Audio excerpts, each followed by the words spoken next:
Good afternoon. My name is James Jimmy Hills, and I am the host of Java with Jimmy here at GBH at the Boston Public Library at the Newsfeed Cafe. Folks are definitely, I want to say welcome to those that are here in the live studio audience and those that are watching virtually on YouTube and Facebook. I just want to remind you that we want to hear from you.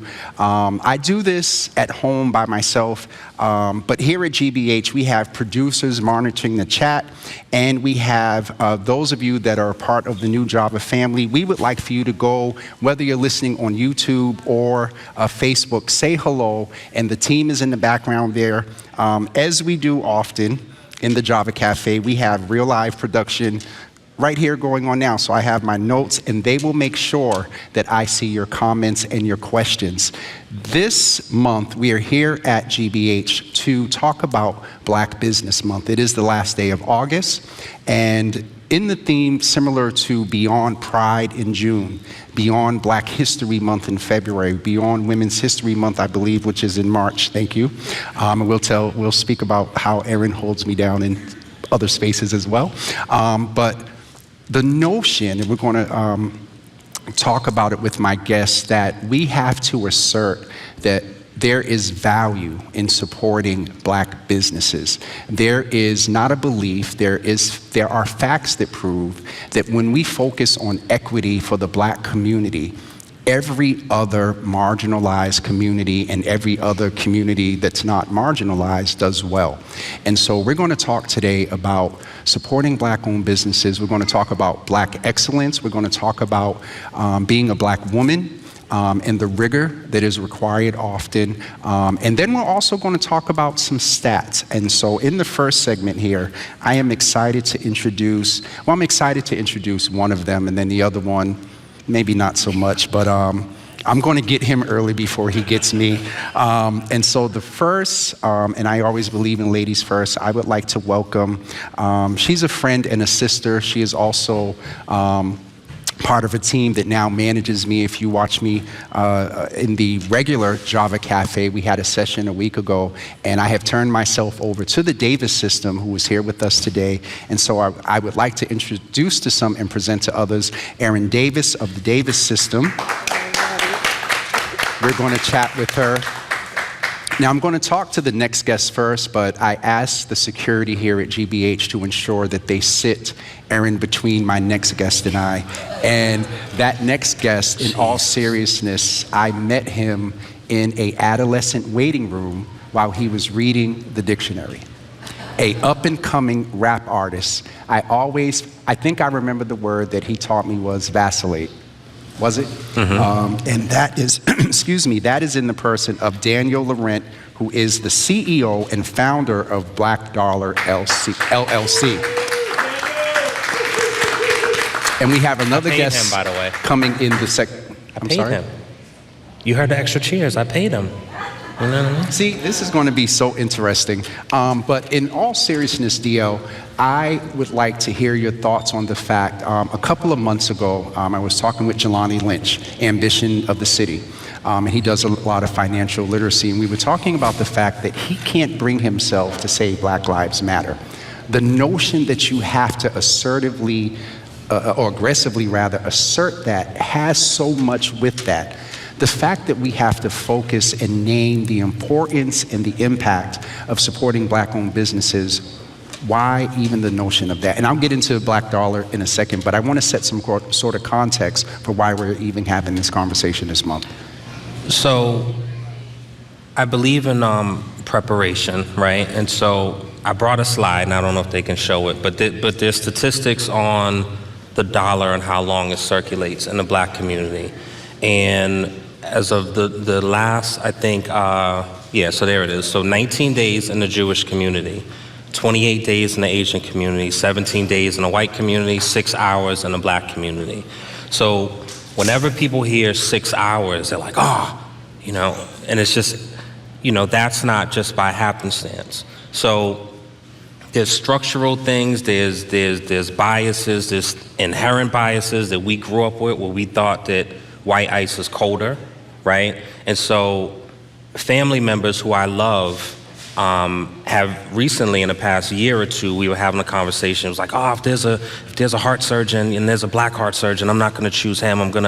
And for me, like, as I'm wearing this shirt, like, I was ready to fight, right? I understand it because I think the time was different. And so if we watch the shows that we grew up loving, Good Times and all these different shows, there's all those little nuances in there where, you know, if it's black, it's bad. And so for me, I'm standing on intentionality is the only option. So look at your day and look at your week of how you spend your money, right? If you're going to, I won't say names, if you're going to this popular coffee chain, right? And you're spending $9, $10 plus, think about how you can maybe factor that into Ripple Cafe, right? That's in Ashmont. And let's be specific since we're talking black-owned businesses. Ripple Cafe is a black-owned coffee shop here in Boston. I believe there's one in Ashmont. And do they have another location? No, I think just Ashmont Station. So shout out to the Ripple Cafe. Yeah, and so, you know, again, I think being intentional is important. And so I myself, I've had to do a lot of checks. And the other thing is that it's difficult. You know, there's a woman, I can't remember her name, but she wrote a book basically Buying Black 365 Days. And she did this social experiment where basically, you know, every single day she bought black. So whether it was toothpaste, whether it was detergent, and it was a strenuous process. I'm not advising anyone to go on that journey because that's a rabbit hole. And it's discouraging, and you'll be sad, and you'll be ready to pull your hair out. I don't have much. But just be intentional about spreading it around, because what I am talking about and what this conversation is, every other community does it, except us. Okay. You know what I'm saying? And that is a part of the conversation, I think, toward the end of the segment that, excuse me, all three of us can get into. But tell us, that was actually a good segue into why did you Black Dollar LLC? What is the mission? Tell us about it, and then we're going to talk with Errin about the Davis system and also her perspective about being a black-owned business and celebrating it this month. So Black Dollar, and believe me, before I finalized it, I got a ton of opinions, because opinions are like insert, right? Everyone has one, for people to know that phrase. I was very intentional to call it Black Dollar, not People of Color Dollar, not POC dollar, right? Not Black dollar. No. So Black Dollar. Yep. And, you know, I knew that some people would be standoffish from it, even people within our own community. I'm fine with that. I'm standing on it, right? The importance of it is, again, intentionality. So Black Dollar's mission is to turn the dollar from 6 hours to 7 days, right? Which, to me, is not like a grandioso thing. And I think we are pushing towards that now with the more influx of the businesses that we have, and quality businesses and services, and brilliant minds that we have in different positions throughout the city, including yourself. Now, I don't know if I want to call you a brilliant mind because you took a bunch of shots. However, I will say, you know what I mean? We're going to go back and forth. So I think that that's the mission. And I have over 20 years of customer service experience at a high level, multi-million-dollar dermatology office, and I help create a lot of the customer service. That's right. I forgot. Go ahead. I'm sorry. So, you know, I help create a lot of the systems that they still are implementing. Okay. And so for me, I wanted to take those teachings and those lessons that people in the community may not have access to, because for me, the customer experience is everything. And I think a lot of businesses, because there's a lot of tropes, that's why I don't go to black businesses, they never open on time, or, you know, the food's always undercooked, or there's hair, and all these things. And the reason is, in my opinion, is that being an entrepreneur and being someone that's having a vision of providing a service, there's so much focus on that and then getting it out that you skip the step of the customer experience. And so you will be much more forgiving if you go into a restaurant and the wait staff and the host and the bartender and everyone was just so kind, and the food came out and it was underwhelming. You'll be like, you know, if you go to a doctor's office and they greet you and say, hi, how are you? And you found parking, and, you know, they made sure you had your insurance referrals. And then the doctor made you wait 45 minutes. You'll be a little more forgiving. Because of the customer. It's the presentation. It's the whole thing. It's the presentation. So that's what Black Dollar is. In addition is apparel and merchandise, and There's audio and visual, because I believe in the power of that. Yep. So again, intentionality is the only option. And you said there's apparel. I've been waiting for about 2 months for my red Black Dollar shirt. That's so a wild Errin, thing. No, hold on. That's a wild thing to say. And I wanted to do this because I don't believe in likes and clout chasing and all that stuff. But there was an event a couple of weeks ago that he invited me and my boss, my missus, and she was supposed to go, but she had an event that she designed for last minute, right? So she couldn't go. And so he was like, I paid for y'all. And so I felt awful. You really gonna do me like that? No. Okay. I felt awful because I'm doing this on purpose, and then I'm gonna be quiet because I literally, and I have this quote in front of my door, be the change that you wish to see in the world. Yes. Right?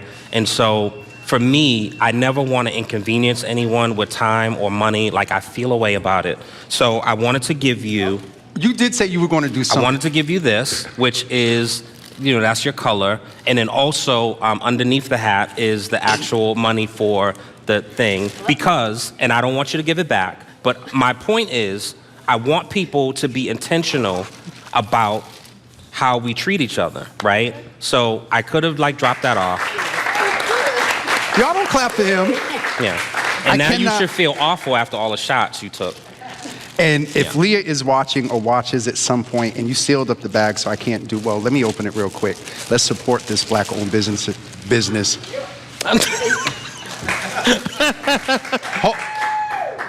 So, Daniel, I appreciate this. It's the red and black. I'm not going to talk too much trash because, we're from the generation that, snapback. But we're going to leave this right here as an advertiser. But in all seriousness, thank you. Wow. And we're going to have a few minutes of dialogue between the two of you, but I want to make sure I give this wonderful queen time to talk about, you talked about systems you implemented at your job. Errin, tell us about the Davis. Well, first, how can I go with this? Where do I want to get the most out of you? Because I can talk about the Davis system all day. I got that covered.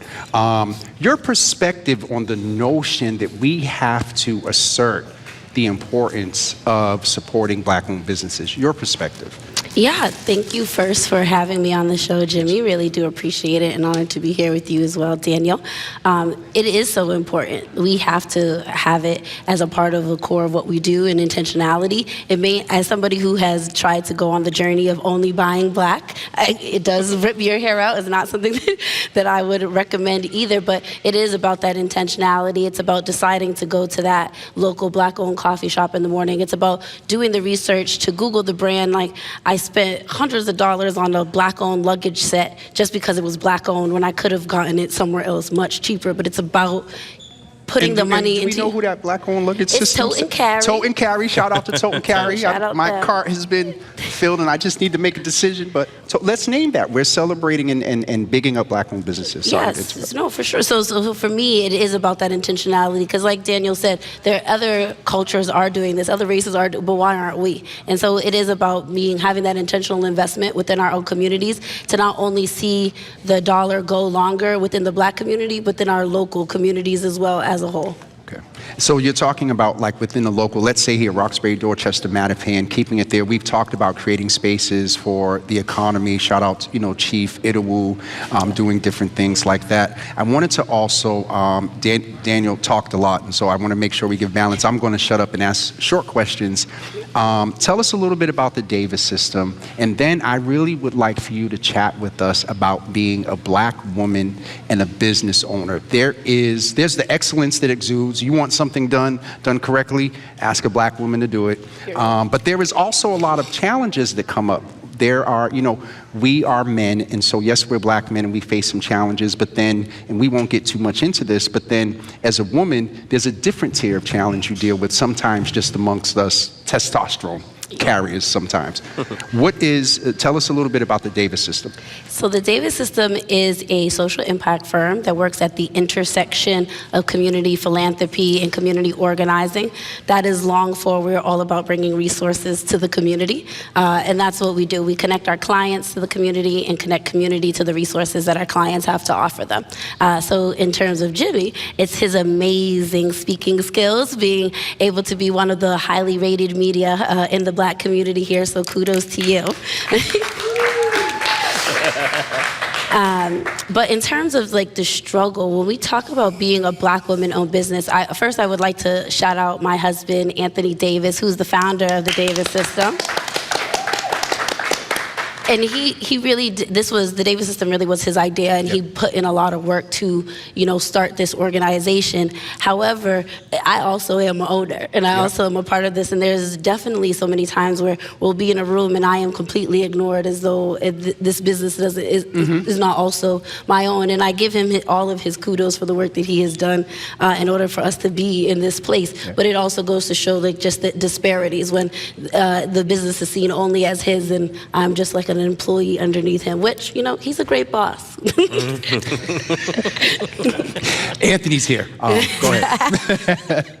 Yes, I saw the little side eye I got. And so there can definitely be challenges there, but then also we talk about when it's strictly women-owned businesses and Black-owned businesses, how hard it is for us to get capital, how hard it is for us to be mentored, and have other people that within our spaces that look like us, that are doing the same work, that have access to bring us into these spaces. All of these are extra barriers, and there's a statistic that says 8 out of 10 Black businesses fail within the first 18 months. The Davis system is like on month 20. We just reached it. So it is really it's amazing to reach this milestone, but like we have to continue that investment, continue having the support of people like you, people like Daniel, Malia, in our community that will continue to support our business and continue to support our network for our business to grow. Because without it, we could have been gone 2 months ago. But to that notion, and let's dialogue for the last couple of minutes that we have, just the two of you or all three of us. That, Daniel, you mentioned the piece of managing expectations, and you talked from a perspective that the business wants to get the final product out, but sometimes not considering the path in which that happens. The Davis system moves in a spirit of excellence in making those connections. Where is the medium within our Black community of supporting those businesses, being understanding, let's just keep it 100, not going in immediately for the hookup? There is business, and I think all three of us get this, I'm learning, there is entrepreneur bartering that happens. That's not necessarily the hookup. That's like, bro, I look out for you, you look out for me, and sometimes it's just natural to do it, like we all do it. But where is the balance between managing expectations and also the spirit of excellence? I think, this is a multi-layered approach and effort, right? And it's really difficult because I think in our community, there's a natural distrust amongst each other. That just is what it is, right? Wherever that stems from, we can have conversations for hours about it, but there's a natural distrust. So whenever there's something that we do something and then we get the support, I think the expectations are sometimes a little skewed, where people will be quick to blast Grace by Nia, but not have that same energy if they go to Strega, right? Or if they go to Cheesecake Factory and their food comes out cold. And so for me, it's just much more appropriate. And let's be clear, I've done much more pro bono work for Black businesses because I care and I want to try to help them than I've actually made from them. Yep. I'm like the unofficial Black business ghost whisperer. I'm Oliver Pope. Yep. Right? People are calling me, Oliver texting Pope? me. Oliver. Good night. Look, you know what I mean? Yeah, I got it. Dun-dun-dun. Rim shot. But it's important that if there's a problem at whatever restaurant, say that to the manager or to the owner and give them an opportunity to fix it. Yeah. Don't be so quick to go on your phone and blast them, because then when you haven't been there and you're reading it, you're like, oh, I'm not going. Like, that literally impacts your dollars that you're gonna make. Yeah. And I think people just recklessly throw out these things. And so, not understanding the impact of a review of a yoke. Errin, your perspective there on that balance of, yes, we want certain things, and if those expectations aren't lived up to, there's a way to handle it. But then also from the business perspective, or the business owner perspective, what you name, there are challenges. It's not that you're not being insensitive, but there are challenges often, and more in Black-owned businesses, and let's say specifically women-owned Black-owned businesses. How do you deal with that balance? I want to give an example of, there's a pizza shop on Blue Hill Ave. I will not say the name of the pizza shop, but that pizza shop has been in the Black community for years. It's not Black-owned, but it has horrid service. But we love going there. That's some of the best pizza. And it's convenient, and It's open I wouldn't say late. it There's was, so many well, things, and it's still the black community just blasted it. You know, they had a court case, and there was things that's going on. But I still see black people walk in and out of there every day, all day long, even late at night. And it really that to me So shows it's not the same expectation. it's not. We don't have the same expectations. Daniel talked about earlier about like if you have good customer service, people will come back. We talk about, you know, I'm Trinidadian, I love my Caribbean people. You go into a Jamaican shop, you order extra oxtail, they tell you no immediately. You can't get it. It's like the experiences that we get in our places and our lack of the grace that we give them versus we give the No grace pun of these intended either. No pun, yeah. about these other businesses. So why are we still going into that pizza shop on Blue Hill Ave instead of having our own black-owned pizza shop and supporting those businesses? And I think that's the part that we're missing and the disconnect. We need to give the same grace we give every other company that we give to our own, and the part about not putting it on Yelp. Like, talk to the business owner directly instead of blasting our companies, or talk about it within our communal spaces. Absolutely. And let's be, and really quick. We got to wrap up because they're going to. Really quick, I think it's also important for the I'm business. saying we got to wrap up. See, this is why we go at it. I know, No, I'm messing. Go but ahead. the business owners also have to take responsibility and make sure that they are providing fair service. No one wants to be taken advantage of. Yeah. So no one wants to, and I won't name, but people don't want to pay $25 for a drink, right? Like, that's a real thing. People feel a way about that. You have to be in tune and read the room. Like, people are struggling, and just be mindful and create an atmosphere where people want to support you, right?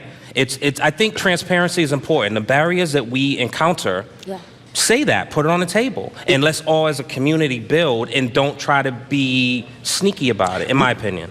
So the team doesn't get me, we're going to have to continue this maybe as an after dark. I believe this is enough of a discussion to have folks thinking differently. If nothing else, please go out and support black-owned businesses, Black Dollar USA. Also, I would encourage you to Google and look up the Davis system. If you were planning an event, need some organizing done. Black Dollar USA, if you need that sort of, if you're starting a black-owned business and need that sort of advice about customer service, reach out to them. Their apparel as well, even though it's snapback. Let's give both of my first guests a hand.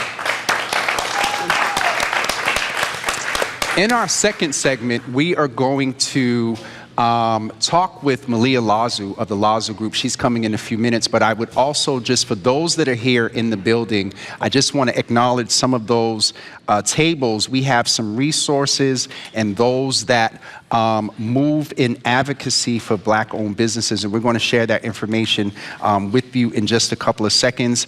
We're not able in this segment to take questions. We usually do, but we will be taking questions in the second segment, because what Malia is going to talk about, Errin and Daniel talked about more of, I would say, the micro experience, and gave their sort of personal experience to the notion of celebrating Black Business Month. Malia is going to come, and she can speak to it personally as well.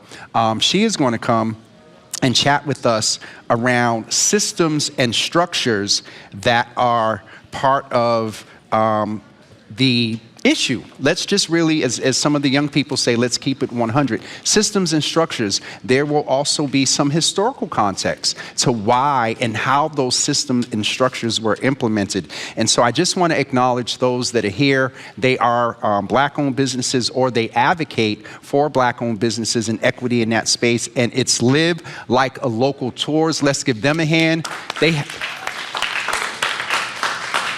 Along with some partners, they have a big event coming up next weekend where they're going to the Vineyard and support black businesses, so shout out to them for that. We have Mill Cities Community Investments, which is an advocacy entity that advocates for equity with black-owned businesses in the economy. Let's give them a hand as well. And we have the last three that are very special to me. One was our guest here, Daniel Laurent of Black Dollar USA. Black Dollar LLC, and also we mentioned the Davis system as well. Let's give them a hand, because they are businesses. And the last one I would like to name, I am a member of which my next guest was very instrumental in encouraging and advising and guiding the founder. This entity is very special to both of us, and we are members.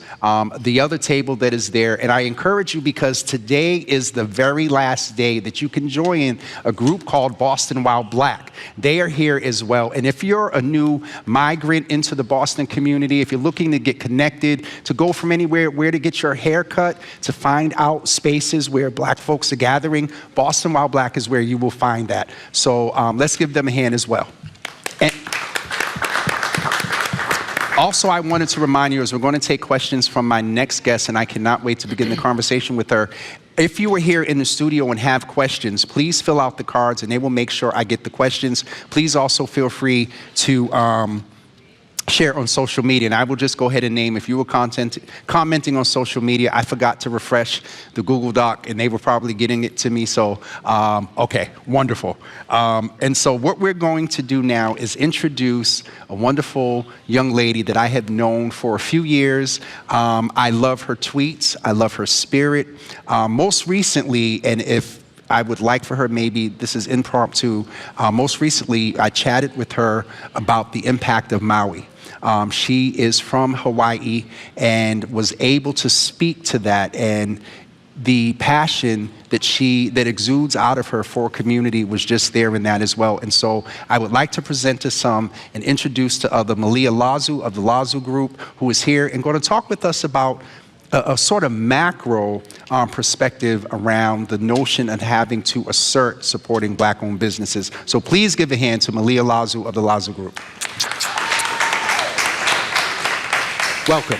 This is a long time coming. I think the other night was the first time, but sort of in this sort of setting and space, this is a long time coming. I've wanted to talk to you about a number of things, but please introduce yourself. Tell us a little bit about the Lazu Group, and then let's jump right into systems and structures. And toward the end, we'll have some slides and some questions, but welcome. Fabulous, fabulous. So hello, everyone. Malia Lazu, and I run my own business, as you mentioned, in DE&I and business management, and I'm also a lecturer at MIT Sloan, which is why I also did bring some slides and some stats. Don't worry, you won't get my full lecture. But I think it is important that we if we're trying to go somewhere, we have to know where we are. Absolutely. And it's even more helpful if you know how you got there. And so we're going to talk a little bit about that as well. Where are we? We're in this sort of post-George Floyd period. You and I know and are aware that, there was this big sort of political, let's believe that those that made the investments, created DEI positions within their organizations, made investments, had a sincere desire to do what was right.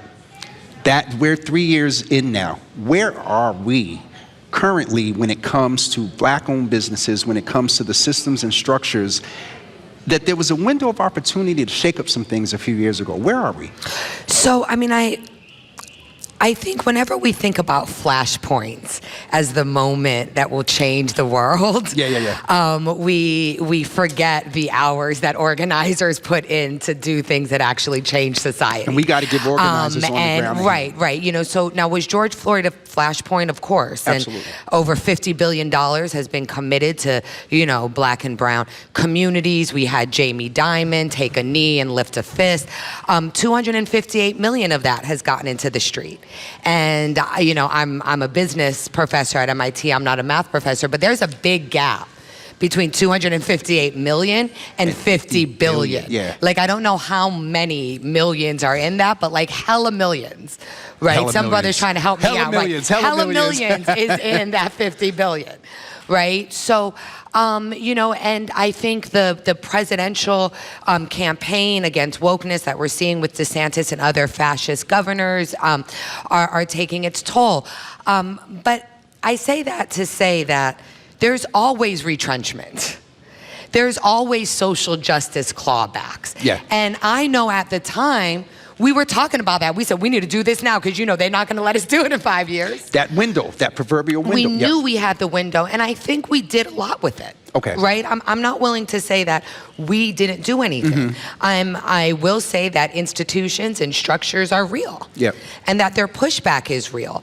That being said, there are, the most educated of our demographic in the U.S. are Black women right now, right? Black people are opening businesses in greater numbers right now. We're going to entrepreneurship, and what we find is we're going to entrepreneurship for a lot of reasons, and a lot of those are not wanting to deal with institutional racism, right?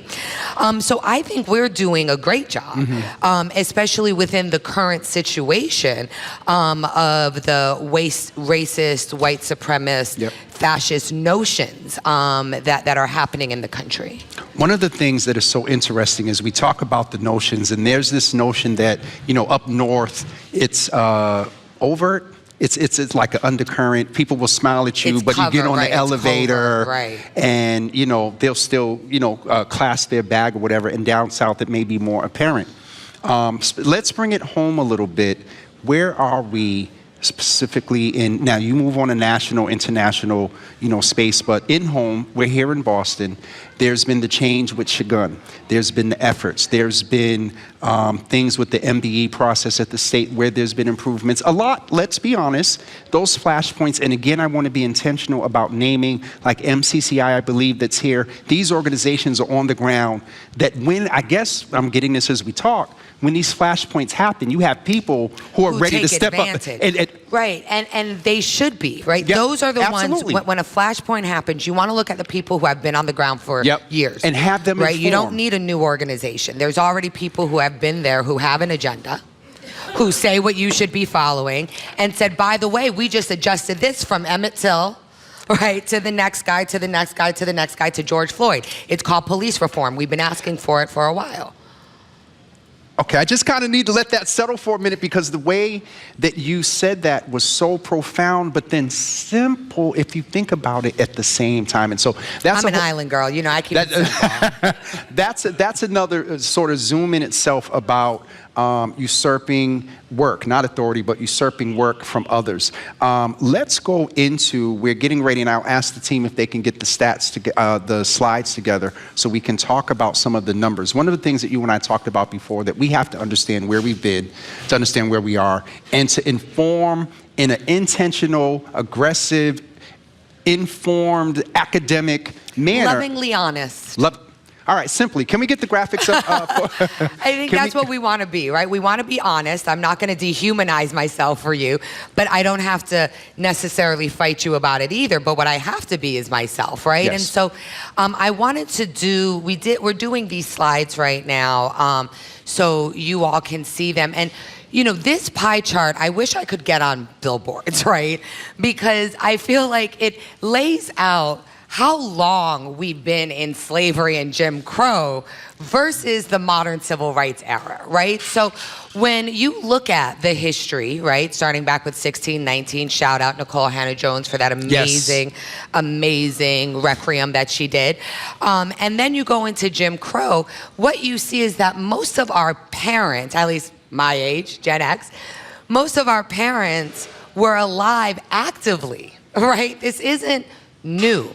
I mean, our freedom is new, right? This idea that Jim Crow was somehow a walk in the park for Black people or people of color is just not true. So I think it's really important that we remember what we're trying to undo started in 1619. So that's what I really think is important about this slide. Yeah, and then next slide, please. Well, can you talk a little bit, you talked about the modern civil rights era. That notion of knowing where we've been, it may be obvious to some, but can we just let this settle for a minute? Where that on that pie chart, there was the big portion of the Black and then small. This is, as right, you like a little piece of pie was the modern, right? A little piece of pie was when it was legal for my parents to get married, right? And when my mother was born, it wasn't legal for her to marry who she ended up marrying, right? Like, so for us to think, well, why isn't this fixed? Well, it's not fixed because 70 years ago, we were in it, right? 80 years ago, we were in it, right? My grandparents, I have, right, 2 sets of grandparents. My grandfathers were offered very different things after World War II, right? One was able to go into an all-white suburb, One was able to access the GI Bill. Yep. Right? One went back to Harlem. Right? And that is my current history, right? I knew those two people. I met them. Right? So we have to understand what we're trying to undo is embedded in our DNA. And that is not, so that's the piece that we have to understand, that we, some of the mentality, when we talked in the earlier segment about some of the expectations often of service, and then sometimes we'll, just to keep it simple, dog out a black-owned business. And so that's not giving necessarily a pass or excuse, it's giving understanding, and all that getting understanding. Empathy and understanding, and also understanding your own racism, right? Understanding your own sexism, understanding your own colorism, Come in. right? And so what do you think is more beautiful? Who do you think is more valuable? Mm-hmm. What people sound smarter? What people do you give passes to as a black person, right? And in doing the work that I do, like as a light-skinned, straight black woman, I can show up colorist, sexist, racist, right? I was raised in America. I've absolutely have slut-shamed in a way I shouldn't sometimes, right? Like, we show up wrong sometimes. We need to remember that. So I think it's important for us to also remember, as Daniel said, why is it so easy for us to call out a black business, but we'll let TJ Maxx treat us a certain way all day long? That notion, so let's go a little bit into there, and we'll get to the next slide in a second. That notion of basically using your power. A few months ago, I forgot the candidate's name. He was a white male. A few folks had got in to run for governor and whatnot, and I blatantly came out and asked him as a white male, with these other demographic of women and women of color, why are you running? Some may not agree, but what he said was, I know my privilege and I know my power. With the understanding of how long we've been downtrodden and system instructions and things like that, where is the responsibility that, because what's this notion, knowing is half the battle? Let's now begin the conversation of what is the responsibility? What does equity look like within these systems and structures to where it's real? And I know we have another slide that we may queue up. It may or may not be relevant because... And that's a whole question. Yeah, okay. That's a whole show. Okay. I will say I have a book coming out called From Intention to Impact. Okay, let's give her a hand practical for guide to DE&I. Intention to impact. Intention to Impact, And a when can we practical guide expect to it? DE&I. It's coming out February 6th. You can buy it now. Okay. At, We can pre-order? Or you can pre-order now. Okay. And we talk a lot about that in the book, you know.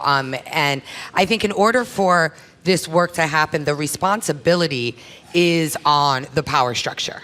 Right? The responsibility is, so often when we talk about DE&I, we talk about people of color, we talk about women. We actually don't talk about sexism, and we don't talk about white supremacy, right? But that's actually the problem, right? Like, I know as a woman of color that black people and Latino people and people of color and women have value. Yep. You don't need to convince me of that. Yep. Who needs to be convinced are the people in power. Right? And so I think the responsibility and what's important is for us to not center white discomfort, for us to not center whatever, you know, they need to get everyone on board in order to move forward and, you know, different excuses, but is to center white supremacy. In doing, but or whatever supremacy. Whatever is practicing supremacy, but the notion of doing that is the real answer. And what is it going to take? Is it the next generation in this post George Floyd era? Is it because a lot of white young college students are very different now than some years ago? But those who in those periods you refer to, those are still some of their parents and grandparents are still in positions of power. There's change in this city of Boston, but some of these department managers and you know, I won't say cabinet, but folks are still from old Boston. And so... Well, and the institution, America is still America. Yes. Right? And I think, you know, when we look at what we're changing, there's many levels, right? But let's call it the big three, right? You have institutional, you have systemic, you have implicit, right? And in these areas, whether it goes from government, right, as in systemic, to institution, to yourself or to individuals, the change needs to happen at all of those levels. And so, you know, what we've seen is we elected a black president, and then we had some of the largest, right, racist backlash come out of that, Yes. right? Because And still feeling the result. right, the institution, the systems, they're there, right, and they're functioning. We have people say, well, our politics is split. Our politics is not split.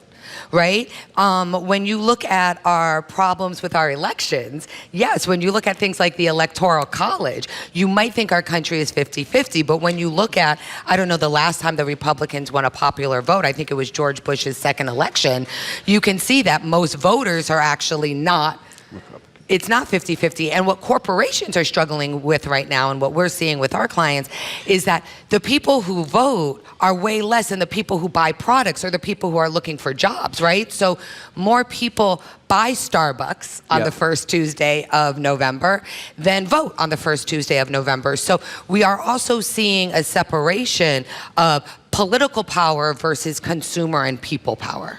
My concern about that is though there is that the discrepancy with the numbers there, is it still to where, and this is, you'll say it's another Zoom or another show, that the powers that be, see, if there's a decrease in voting in generally, there's more than likely going to be a decrease in numbers of voters that look like you and I.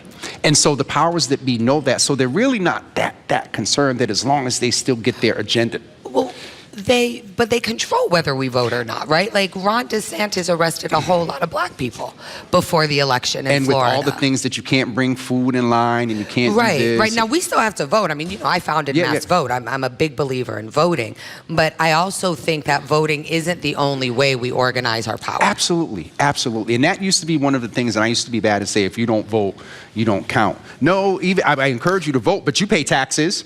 Right, and also, if you don't believe your vote counts, like, I'm not going to guilt you about it. I get it, right? Like, I see the system. I've gotten better with that. Good. And we've learned also with Councilor Mejia that, you know, one vote or two or three actually does matter. So, but it's not despairing on anyone. I believe we're going to take questions in just a couple of seconds from the audience. We're going to get ready to wrap up.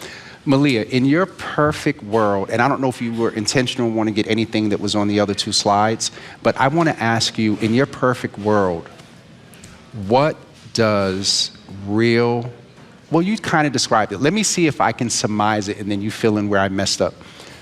Real commitment from the powers that be, the supremacists, to either figure out being, and here's that notion piece that as I'm saying it, it's kind of hitting me of what Jelani and the notion of saying Black Lives Matter.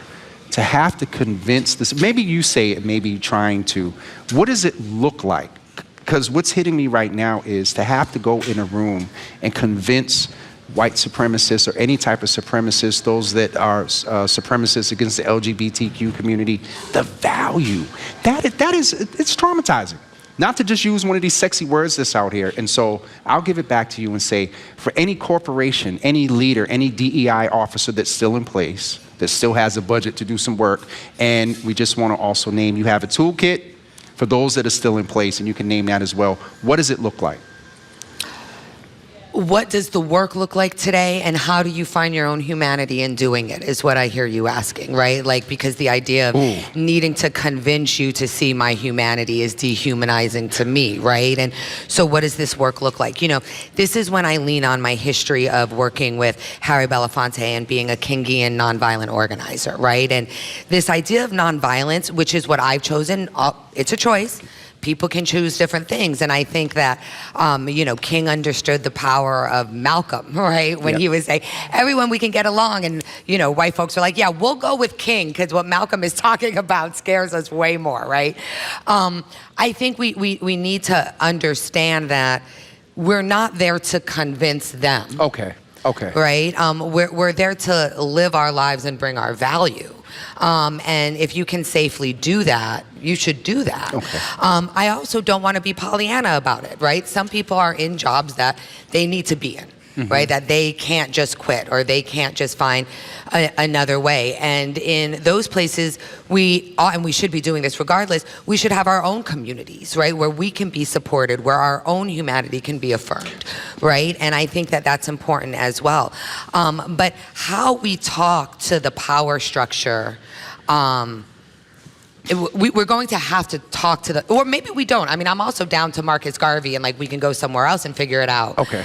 If we want to do that, right? We have many options, but if we do want to figure out a reconciliation here, then what we have to figure out is how do we talk to one another with equity? And I don't know.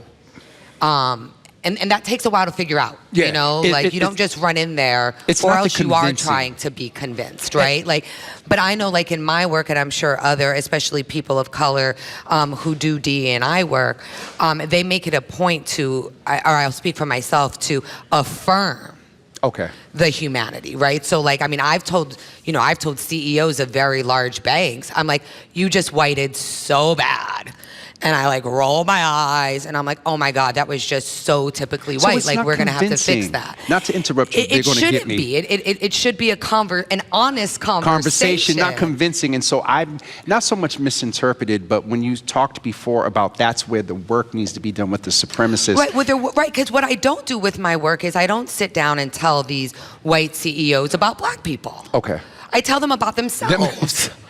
Because they're the problem. On the wall in that room with Malia. You know, and we also, we're a boutique firm, right? We only take certain clients because like there's certain things we're not going to do, right? And so I think that's important, but I think people of color who are in this work, I don't think I'm the only one who shows up that way. Absolutely. You know what Absolutely. I mean? I think but you are powerful when you do. I think most of us show up in a way to center deconstructing whiteness. And that is, so I learned a lot today just from that, because I don't want to go in this, and I wouldn't be going in, I'm of value because of but just the notion. So thank you, because I learned something today in how to frame it. I kind of knew it, but how to frame it in its intentionality. We have some folks here in the audience that wants to ask questions. You can introduce yourself, but shout out to my good friend Eliza Wilson, who is in the building. Please ask your question. Yeah, hi. Thanks so much, Dr. Eliza Wilson. My question to you, Malia, is, as we're talking about these systems and structures of white supremacy, we know that one of those greatest systems is our education system. And so to that, I'm wondering if you have any thoughts to share on how do we bring entrepreneurship into classrooms? How do we get mentors, getting young people thinking that it's possible? Going beyond I want to work for, or rather than I want to own. How do we change that in the classroom? I love that.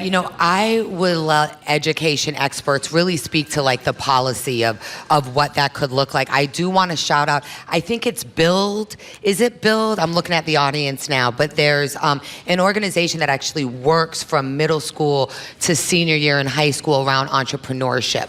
And these kids actually pitch their senior year and they can get some money. So there are some examples. Citizen schools, entrepreneurs can take advantage of going in there and helping teaching.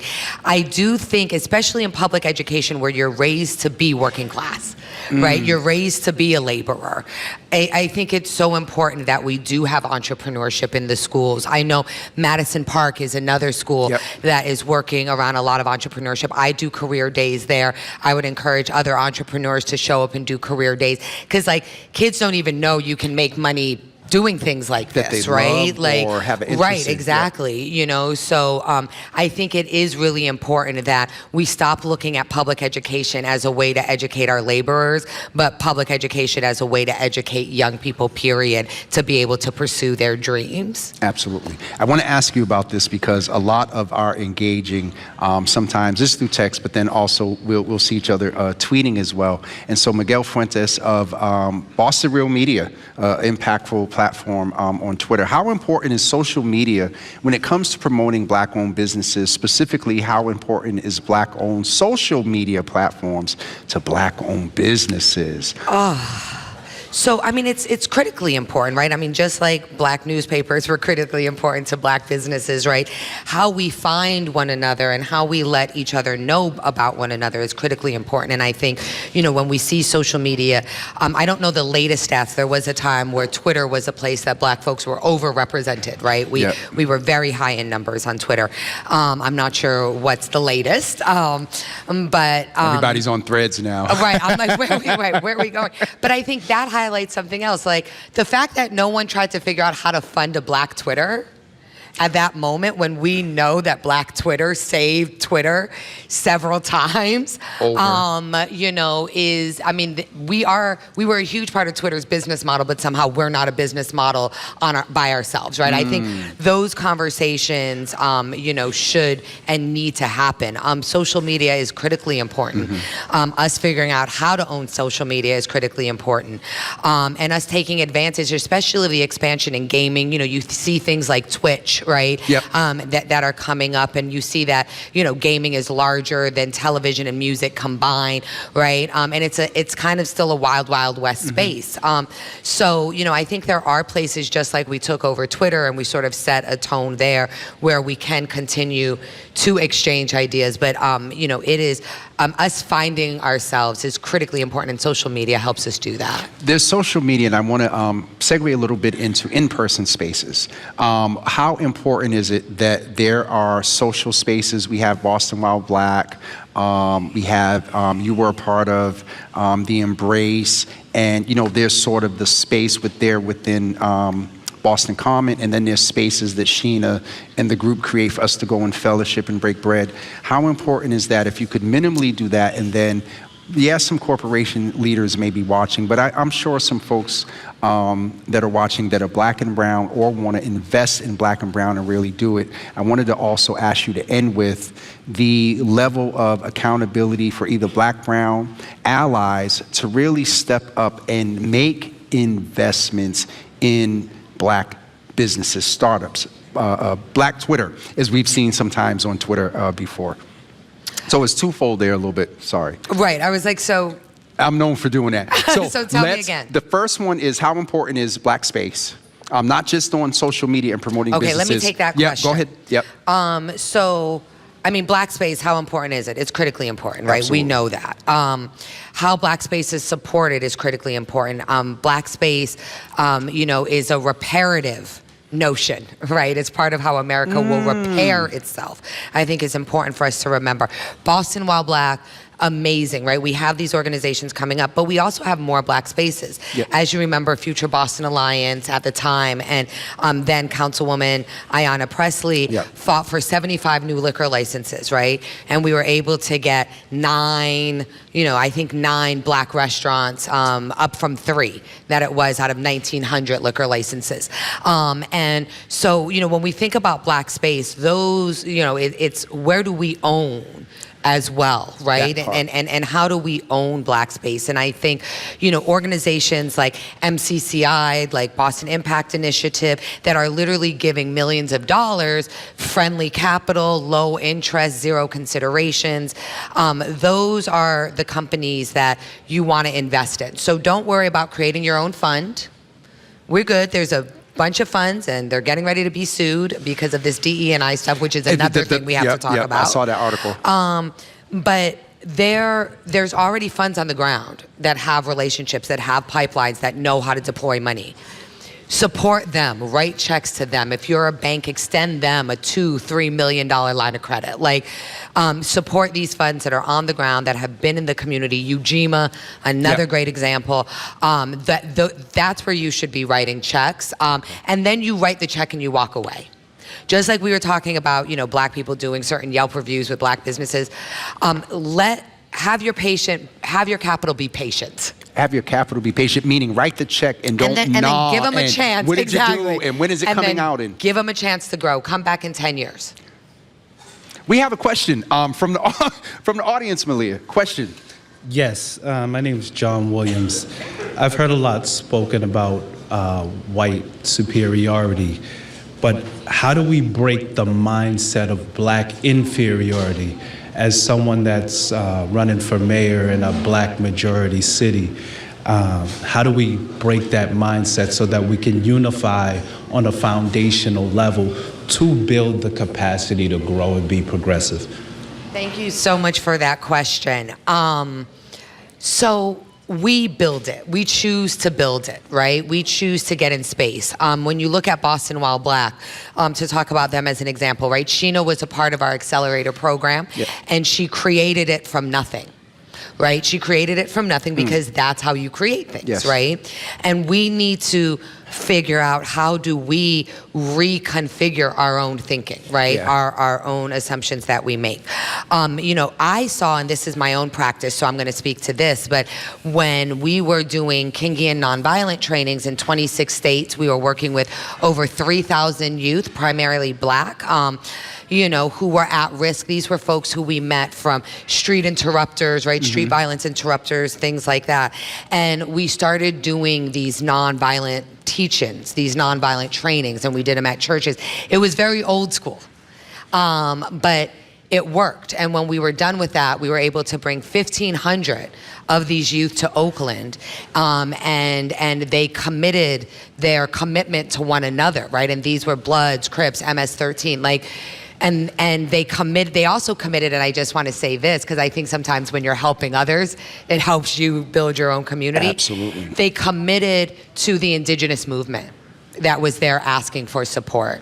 And they went to Onondaga Indian Nation and the Seven Nation Iroquois there, and they found out about that original sin. And that changed so much in how they looked at their own power. Because here were gangs saying, I'm telling you, I'm going to bring my gang. Because I get that you guys are nonviolent, right? We've only been through one training. Like, we will come and we will protect you. And it was in moments like that, you know? And so this is where the work, I don't want to say it's hard because it's not, but where it needs to be consistent and it needs to be tenacious. And us getting together to remind ourselves of our own humanity and to feel that power, that's, you know, so in your community, how do you start setting up those, you know, I'm just going to make pancakes for everyone and we're going to talk about it, right? Pancakes are cheap. Politics. Oh, pancakes and politics. Pancakes and politics, right? It's an easy way to do it. But it's not hard. It's elementary. We just have to do the work. Thank you so much. Malia, thank you. We're going to get ready to wrap up. Let's please give Malia a hand. Thank you, you guys. I wanted to encourage you, I'm not sure if Graphics has the information, but if you Google her name or Google the Lazu Group, you can find the product that she has that makes it very easy for you to, in your corporation, in your church, in your synagogue, in your mosque, to really celebrate different types of holidays, to embrace different types of religious holidays, and there's a whole toolkit there for you, along with the book that's coming out in February. Don't forget also Black Dollar LLC and also the Davis system, to look at them for either advice around your customer service experience, or if you're organizing an event, a talk show, or anything that's going on, the Davis system can definitely reach out or can definitely help you reach your goal. I want to also thank those that are here in the audience that are here today. Give yourselves a hand.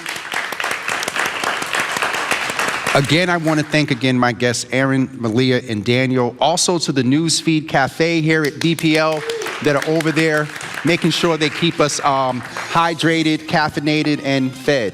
Hydrated, caffeinated, and fed. I want to thank my good friend Lee Hill, Pam Johnson, who sets the North Star, Sandra Lopez Burke, Tina Cassidy, the GBH production team, Eddie Hickey, Chris Hanks, more to come.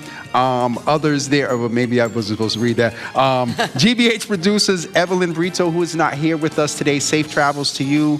Annie Scheffler, the Davis system, Anthony, Anissa, and the Mother's Board, and all of those, Pastor Marion that commented, Thaddeus, and also Miss Teresa. Thank all of you for being here in the Java Cafe today and watching. We will see you next month. Look out for the next date. Next month is Latino Heritage Month, and we are going to focus on UNIDOS. I believe I said that right, UNIDOS being one. And so we'll talk with you next month here from the Java Cafe at GBH at the Newsfeed Cafe. Give yourselves a hand. Thank you.